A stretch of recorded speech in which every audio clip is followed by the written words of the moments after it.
suspending certain provisions of the open meeting law, general law C-30A, section 20. The public will not be allowed to physically access this school committee meeting.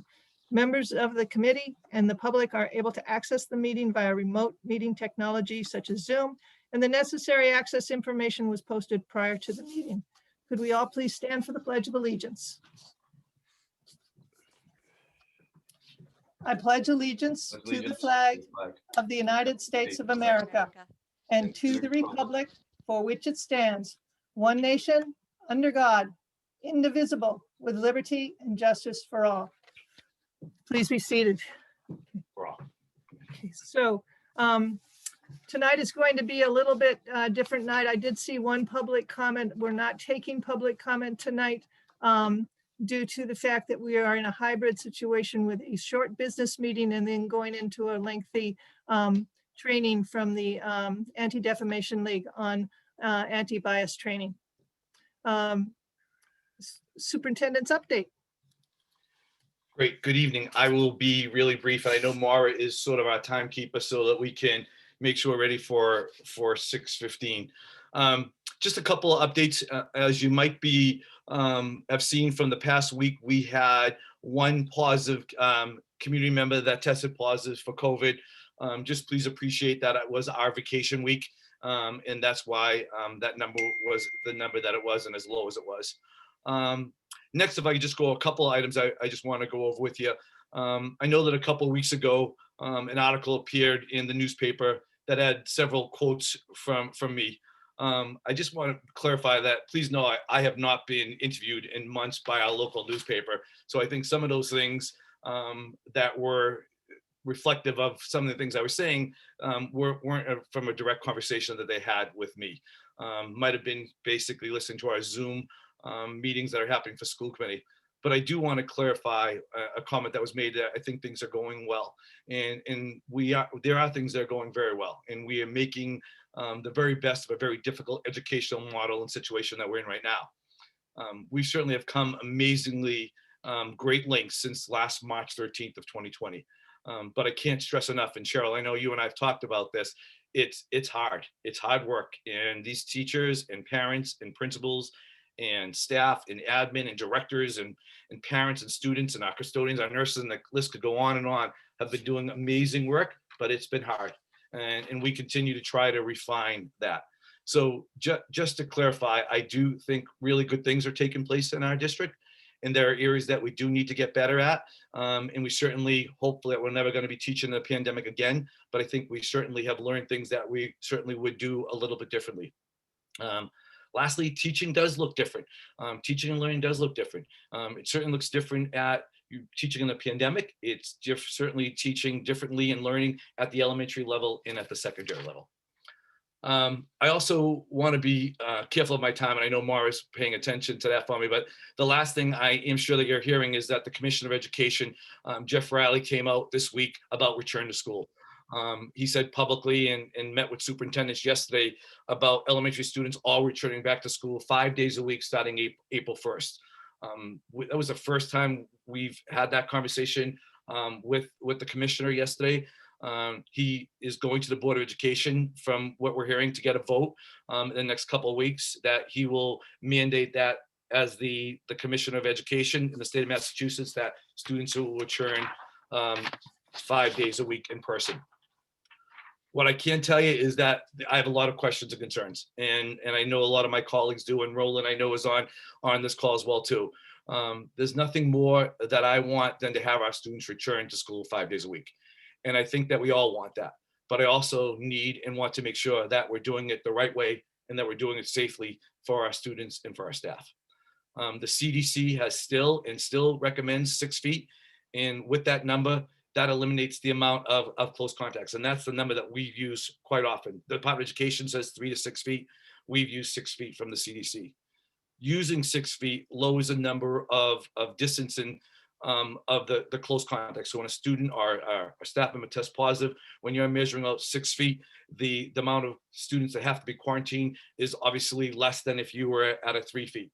And what we're trying to avoid is quarantining students, because that goes exactly against what we want. We want students in person. We want staff to be teaching in person, But if we have a lot of close contacts, that goes against everything that we're trying to do.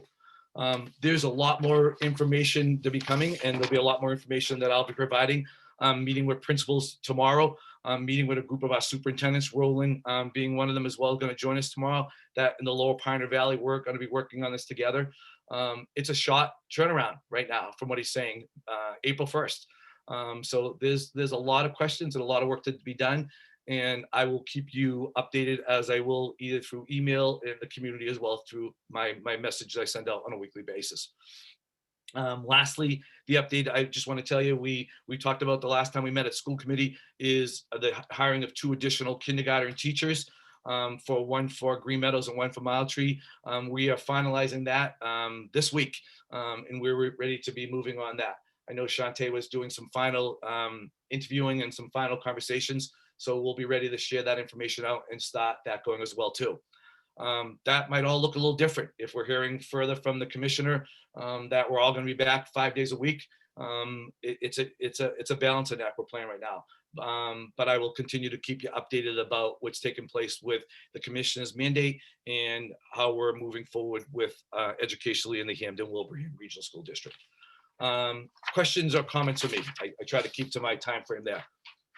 I know. Yeah, Alex, Sean, I just have two points I want to say is, I think having that conversation about what worked and what didn't work during a pandemic, and hopefully we won't have another pandemic again. But I know, like, especially with Steve Hale and his high school team, that they've learned some really great lessons that they're going to keep moving forward. And I think having that conversation would just be, would be amazing. You know, what did we do right? What did we do wrong? How could we have done it better? Yep. And then we learn from that. And the second thing is, and I'm sure I'm not alone on this, but whatever you decide, I don't care what the superintendent or the commissioner, I'm sorry, of DESE says.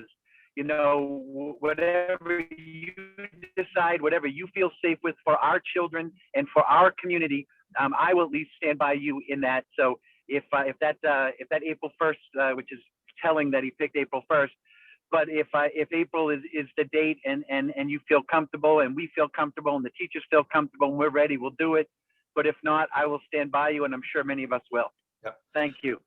Thanks, Sean. I have a lot of questions and a lot of concerns. But again, if we're going to do it, we want to do it the right way and safely for our teachers and for our students. The one thing I can add to that is one of the things that the commissioner did say is that we would continue. I know it's a concern for people that we will continue this year having a remote option for our families. But that's the work alone of serving those families. And I'm going to just even small things like the desk and chairs. We spent all summer long moving those things out to Memorial and to TWB. I mean, it's those small little details, never mind, you know, lunches and all of that. It's just a short turnaround, but we're going to be on it, and I will keep you guys updated. One last thing, there are some great things that we've done this year, and there are things that we certainly need to get better at. We just had another meeting with our working group that's made up of principals, directors, teachers, paras, and we are working out the things that are going well and things that we certainly need to improve on. And I'll continue to keep you updated on that as well too. Any other questions? Okay, thank you, Yeah, Al. sorry. Good job, Al. Hey, Cheryl, I have a couple of questions for Al real quick. Sure. Number one, during the conference call with the superintendent, did you guys talk about blanket immunity for liability for districts? So one of the things that I'm concerned about is that if you bring people back, God forbid there's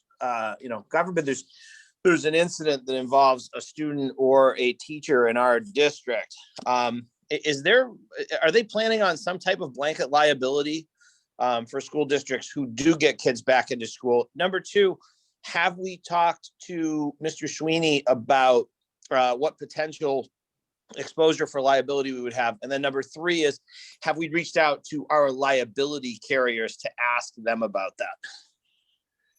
So answer the question one, the commissioner talking about blanket liability, that did not come up with him. It was, you know, the tough part for us with that conversation we had with him, it was a very short conversation, but he still has to go to the Board of Education and get a vote, which he informed us is going to be taking place in a couple of weeks. Regarding the liability insurance with us and Sean Sweeney, I did put a call into Sean Sweeney. I did not get a call back from him, because those are some things I'm concerned about.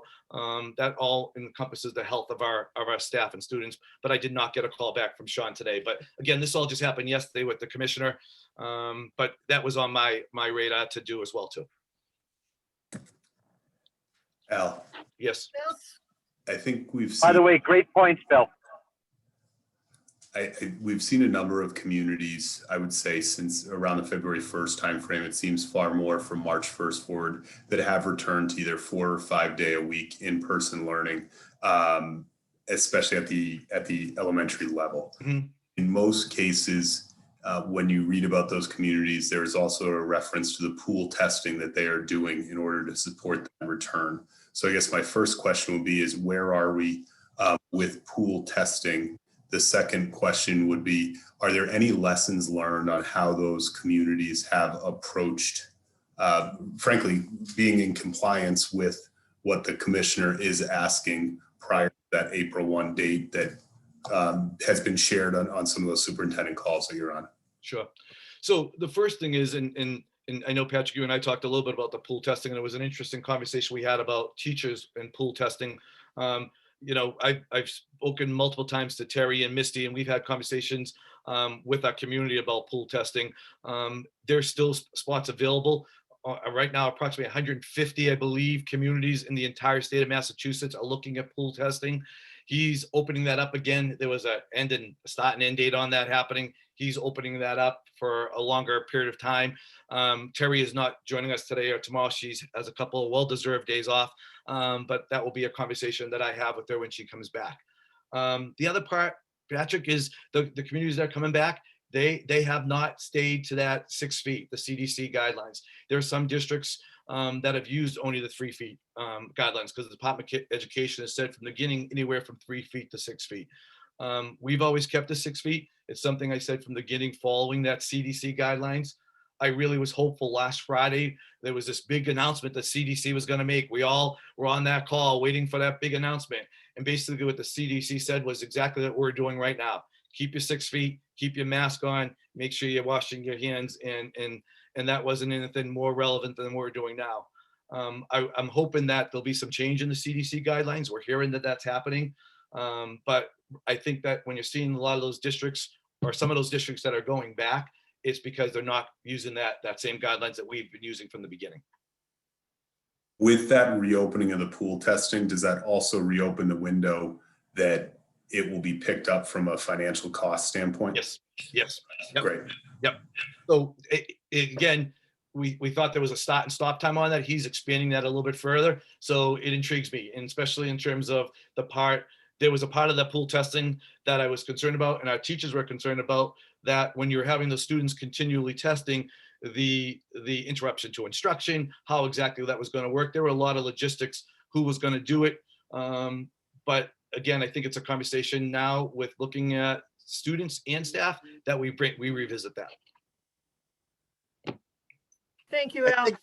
I think it bears repeating, Al, what it is that you just mentioned a minute ago, so that the folks out there with children in the district understand that the CDC is very unambiguous about their social distancing requirement of 6 feet. And the problem for our district is that we have no reassurances from either Department of Education or from the state of Massachusetts that if we were to have God forbid, a fatality related to an infection that may be traced back to a school setting, our exposure for liability would be enormous in a wrongful death claim, because we would literally be holding the bag as being the institution that forced people back into a situation in which we were not following CDC guidelines. This is probably, I think, one of the biggest issues right now with return to school. I mean, listen, NPR just did a report on it 5 days ago. So it's the 800-pound elephant standing in the middle of the room that nobody seems to be addressing. Is that we've got people from all over the country talking about you don't have to be 6 feet apart.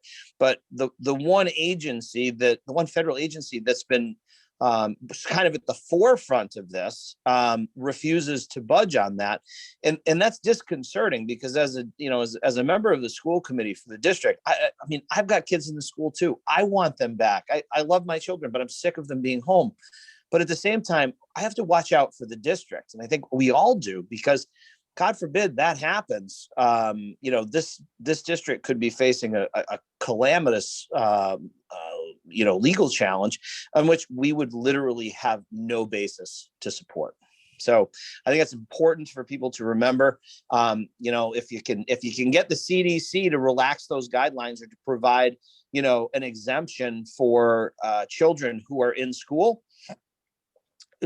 problem solved. We can bring kids back and we can do it. The other issue is getting them to relax the restrictions on contact tracing, because the minute you have a positive case, as Al said, when you go from 6 feet to 3 feet, you're going to double your contact trace. So, you're going to end up contact tracing a lot of people, quarantining them, which means you're going to end up pulling them out of school. And then we're right back to where we were, which is providing remote education. So I don't know if there's a right way to do it, but I know parents are frustrated. I'm frustrated because it seems like the federal government, particularly the CDC, is completely disconnected with what's happening in the schools in America. And they don't understand that we're stuck because we're not teaching in warehouses. We're teaching in buildings with minimal spaces.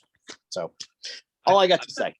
There's nothing more than I want, and I don't think anyone wants, is to bring our kids back 5 days a week. We want that. We know that's the best thing in the world for our teachers, for our students, and for our families. But we want to make sure we do it the right way and we're keeping everyone safe. And you guys have told me over and over again, don't worry about what the other communities are doing. Make sure we're doing what's right for us. And I want to make sure I continue that. I've stayed by that 6 feet all along. If the commissioner comes out and says it's mandated that we have to bring them back on April 1st, that's the work that we're starting tomorrow. Actually, we started it today, but we're starting it even more so tomorrow, so that if that does come forward, we're ready for it to take place. Okay, thank you. There's so much happening, I know, and we all have a lot of questions, but tonight we have a very short time period. So that's why next week we've scheduled another school committee meeting that will be a typical school committee meeting where a lot of these things can be discussed in a little bit more depth. And Cheryl, I'm hoping between now and next week, the work that we're doing with principals and other superintendents, I'm not sure if I'm going to have another meeting with the commissioner or not between now and then. I'm not sure, but we'll be able to give you a little bit more of an update of what we're looking to do. Great. New business. I'm very pleased to introduce Mr. Roland Joyle, the Executive Director of the Lower Pioneer Valley Education Collaborative. We are a member of the collaborative. We are a district member, and we have 2 representatives on the school committee, Michelle Emerjian and Sean Kennedy as our representatives to the collaborative. And Mr. Joyle, if you could just tell us about the collaborative and how our membership works. And it's very nice to have you with us today. Thank you. Actually, it's Michelle Boudreau is the other representative. Sean Kennedy no longer serves on the committee. I apologize to both Sean and Michelle. Go ahead. Okay, can you hear me? Yes. Okay, you got a little low there. All right. So my name is Roland Joyle. I'm the Executive Director of the Collaborative, and I appreciate you having me on here. It's been very great to work with Al. As the superintendents of the Collaborative meet together once a month. We just met the other day, and we're doing a quick pop-in check tomorrow as a result of the commissioner's news as well. And I'd be remiss without mentioning one of our great board of directors member who we see every month, Michelle Emerjian. We appreciate everything that she brings to the table at our collaborative and always has great thoughts and ideas for us. So the collaborative, the Lower Pioneer Valley Education Collaborative, was established almost 50 years ago now with 7 member districts, of course, you being one of them, the regional district of Hamden-Wilbraham.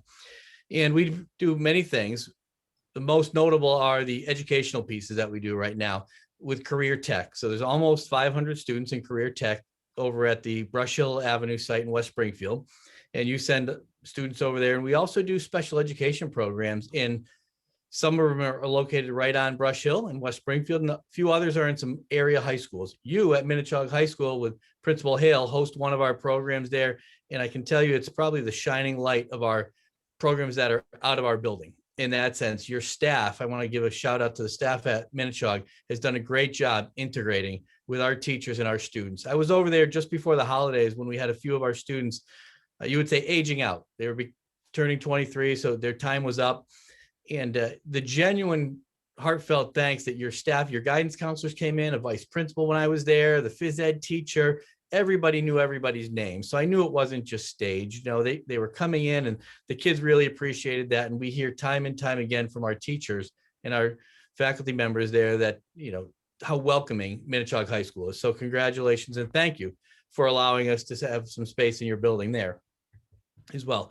Some of the other things we do in regards to business are we run transportation. You're aware of that. We do the busing for the 7 districts. Southwick, Tolland, Granville came on this year. We were doing it for 6. Now we have 7 districts, all 7 districts who do busing with us.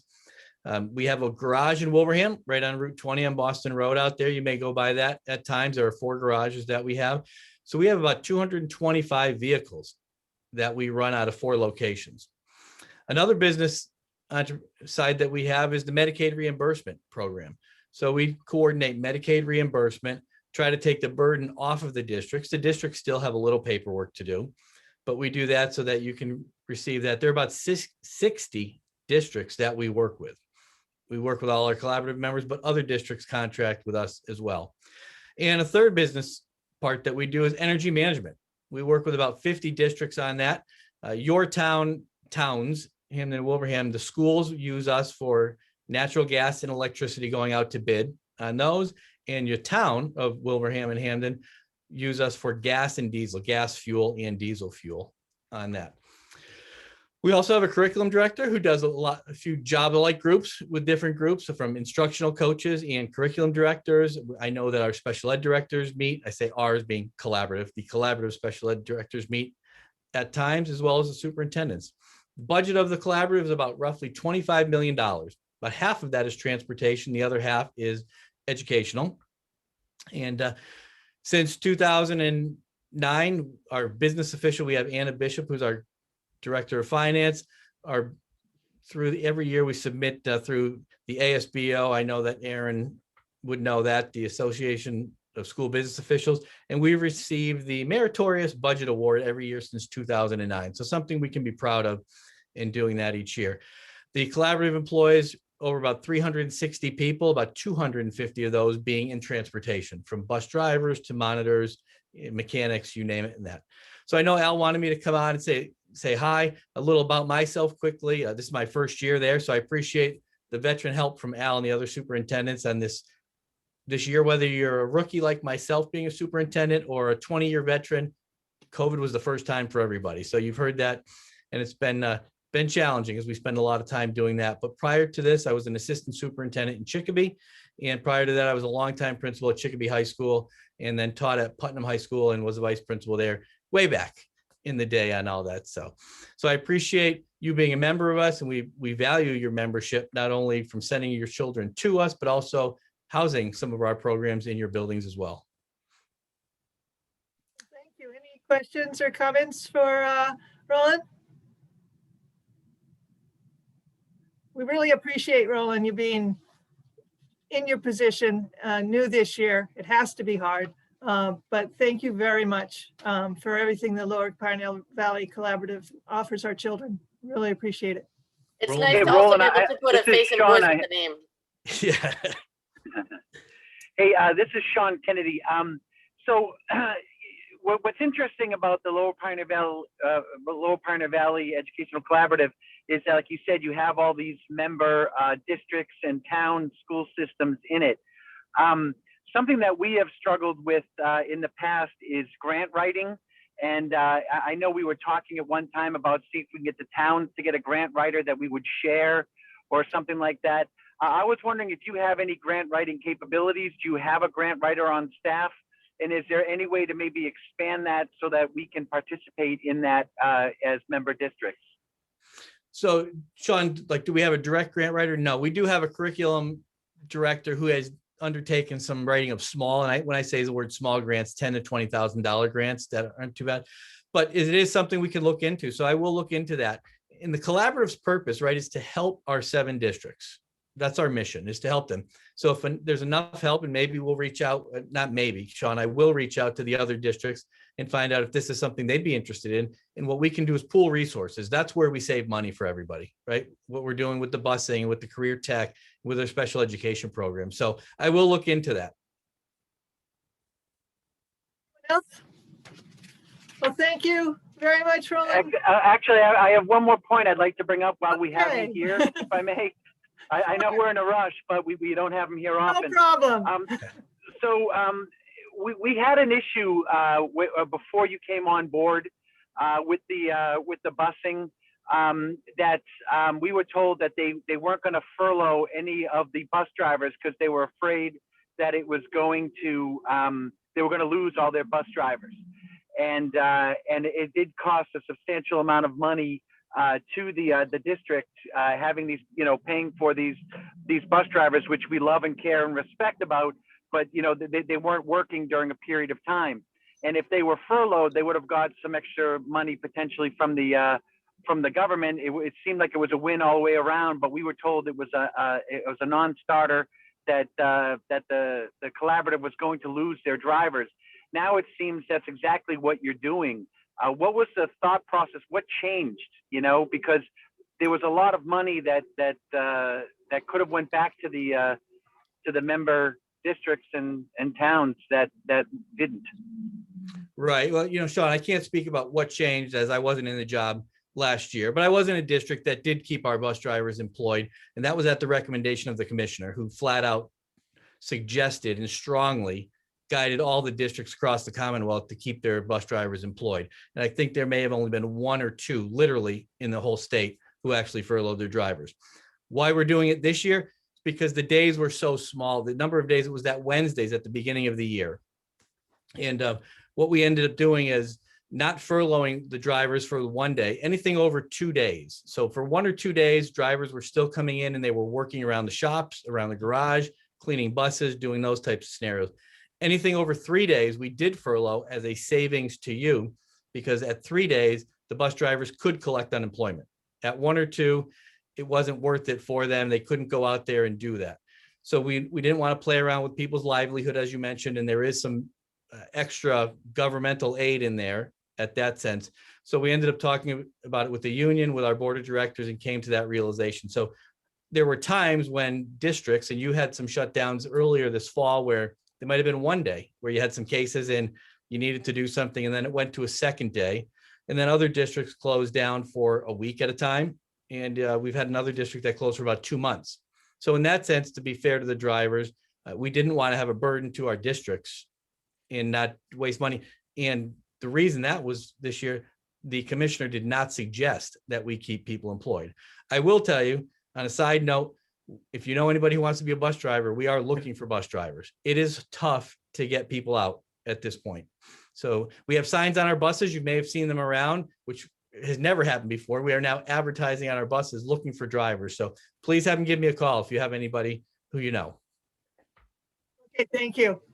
All right, thank you. Cheryl, just one last thing. Roland, thank you. And I know that it's been a lively and many conversations about Lower Pioneer Valley. Roland's been a great addition. I hope this is not just the one and done. Roland will come back multiple times if invited. But Roland's been a great addition to the Lower Pioneer Valley. So welcome, Roland, and thanks for tonight. Thank you. Thanks, Al. Thanks, Michelle. Okay, thank you. Next, we have we need to vote on the Minichog 21-22 Program of Studies. The curriculum subcommittee met, and Steve Hale and his administrative team, Nicole Smith, Keith Poulin, and Courtney Cafone, all helped go through the program of studies. There are some changes that we need to be aware of. One of the things that they've done is put the freshman year program of studies in a separate booklet for just freshman parents, so it's easier to navigate, but it's also in the entire program of studies too. They duplicated it. So I do want to just read a little bit of what Steve said about this, because I think it's important to note.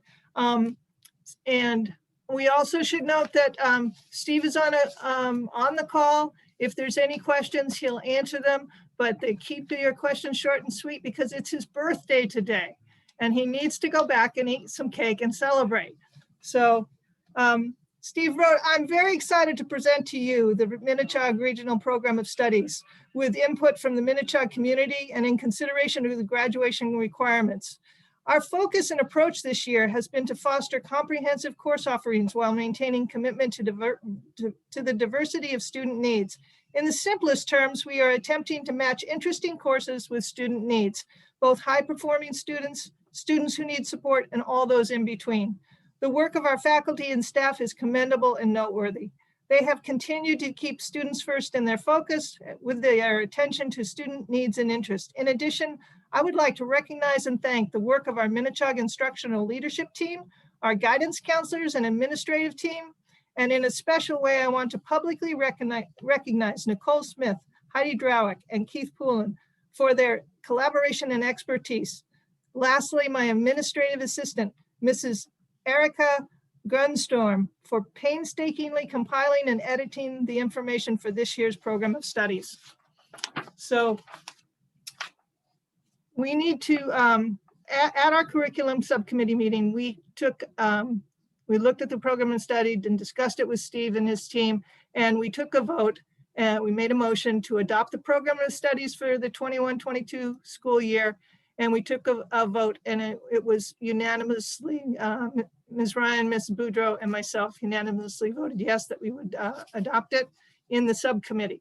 We also took a motion, the second motion is that the graduation requirements for the civics course, Civics and American Identity, a required senior social studies course, was also voted on. Ms. Ryan made the motion, it was seconded by Ms. Boudreau, and the roll call vote was all unanimous. The three of us voted in favor. So first of all, we need to redo the vote for the entire committee to adopt. But before that, are there any questions you have for Steve with the program of studies? Seeing none. Cheryl, Oh, so I don't have a Patrick. question on this program of studies, but I think if we look at last year, right, we moved further and there was a program of studies for the middle school, and that was fantastic to see. I think what we're still missing, though, is a program of studies for the elementary level. And so oftentimes you can hear, oh, it's to the state standard, whatever that may be, but I think we need to take it a step further and actually have a program of studies for each of the levels that we have in school so we can understand what the offerings are, what that looks like, so forth. So if we can take it as a project, and maybe it's too late to do it this year, but if that's something that we can really make a goal to tackle, and I know it's a heavy burden placed more on the educators and the subcommittee, but I do think it's something we're missing as a district, and will encourage us to go down that road to create one. And you know Second. what, Patrick, that was part of our conversation we were having today in our working group about writing the curriculum for those elementary levels as well too. So that's something that we all, there's a definitely necessity, and it keeps constantly changing as well too. So yes, we agree with you on that. Yeah, but I think you. writing the curriculum and having a program of studies is two different things, and surprisingly different. We used to have curriculum, little pamphlet books that we gave out at the elementary level to parents on open house. So they really could get a sense of what the children's scope and sequence were learning that year. And I think that's a great idea, Patrick, and it needs to come back. So Okay, that was all good part of our conversation today, and even getting back a group of people to work on the curriculum together, a group of educators, our teachers, staff, everyone working on that. So that was part of our conversation we had today as well too. So. Okay, so we need a motion to adopt the program of studies for the school year 2021-22. Could I have some motion? So moved. Can I have a second? So moved. Okay. Second. Maura Ryan's moved and Sean has seconded. Are there any discussion or questions? Roll call vote. Seeing none, roll call vote. Patrick? Aye. Maura? Aye. Michelle Lee? Aye. Michelle? Aye. Sean? Sean? Bill, Aye. Sean Kennedy, you're muted. Aye. Okay, it's 100%. Oh, So no, Cheryl, I'm saying aye. I'm all in. so Right. Cheryl, that was one motion and now we Yeah, I need, know, I'm going to the next one. you got it. Beautiful. Yeah. So now we need to make a motion to adopt the graduation or to make a change in the graduation requirements to make the civics course a requirement for graduation. The civics, I'm sorry, what's the name of this? The civics and identity and American identity course make a senior graduation requirement. So Could I moved. have a motion? Second. Any discussion? All in favor? Roll call vote. Patrick? Aye. Myself, aye. Michelle E? Aye. Michelle? Aye. Laura? Aye. Bill? Aye. Sean? Aye. All right. That's unanimous. Those are accepted. And everybody wave to the birthday boy. Steve, have a wonderful birthday. Thank you for coming. Happy and birthday, Steve. Happy Cheryl, birthday. just one thing. Happy again. birthday, Steve. Just one thing, so I know we're rushing through these quickly. I just really need to acknowledge the work that was put into this, and I know you did. Steve and Nikki and Keith and Courtney did a really great presentation for the curriculum sub, which really where it should have been, right? Goes to the curriculum sub to the school committee. But this is a great move we're doing, having that civics course as a requirement. So congratulations to our staff to making that a requirement for all of our kids graduating from Manchester High School. So thank you. And yes, happy birthday, Steve. Thanks, Okay. Cheryl. Thanks. All right. Moving on to the consent agenda, we have one approval of minutes and of course the approval of warrants. I make a motion to accept the consent agenda. Second.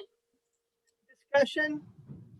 I have a question because I'm not quite sure. There are three tiny little errors in the minutes. Instead of going through them, can we vote? And I'm asking all of you, can we just vote to accept them? And then I can just send Kate the typos and things. There weren't any typos, but there are three. I think once we vote on them, I don't think you can change them. Cheryl, why don't you share what the errors are, and then you can have it as amended is what we would vote on. Like to do that, but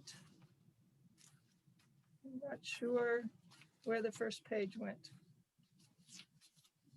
Okay, so one error on page 16 is it's Ms. Mora would like to see, and it should be Ms. Ryan.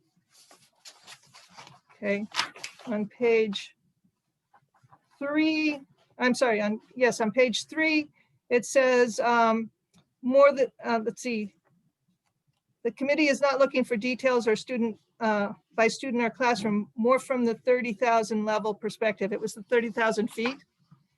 And on page 4, the committee approved the resolution. It was the MASC anti-racism resolution. That was the particular one they were talking about. So how would the motion go? Anybody who's better at Robert's rules than I am? We're doing an amended.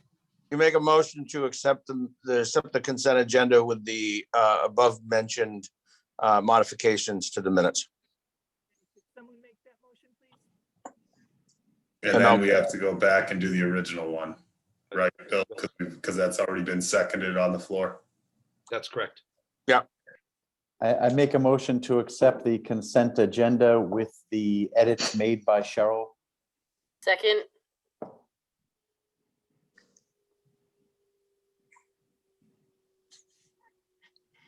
Patrick? Aye. Cheryl? Aye. Aye. Michelle? Aye. Laura? Aye. John? Aye. Bill? Aye. It's unanimous. Now we amend the motion. Is that what you're saying? No, now you vote on the original, which is already on the floor. It's already been moved. Let's do a roll call vote on the original motion. Patrick? Aye. Aye. Michelle Emergian? Aye. Michelle Boudreau? Aye. Laura? Aye. John? Aye. Bill?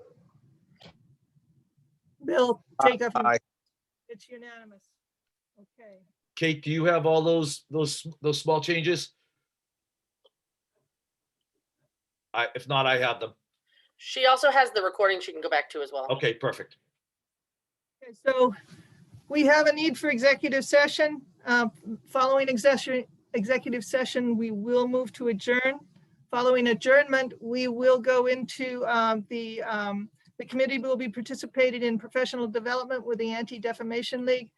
The public is invited to attend using the Zoom meeting link that was given on the agenda. The executive motion to- session pursuant to Massachusetts General Law C, Chapter 30A, Section 21A3, to discuss strategy with respect to litigations, including the town of Hamden et al. versus Hamden Wilbraham Regional School District et al. If an open meeting may have a detrimental effect on the litigating position of the public body, and the chair so declares. Vote to move to executive session. So Patrick? moved. Second. Second. Second. Aye. Patrick? Cheryl, aye. Michelle Emergian? Aye. Michelle Aye. Boudreau? Laura? Aye. John? Aye. Bill? Aye. We are adjourned to executive session, and we will come back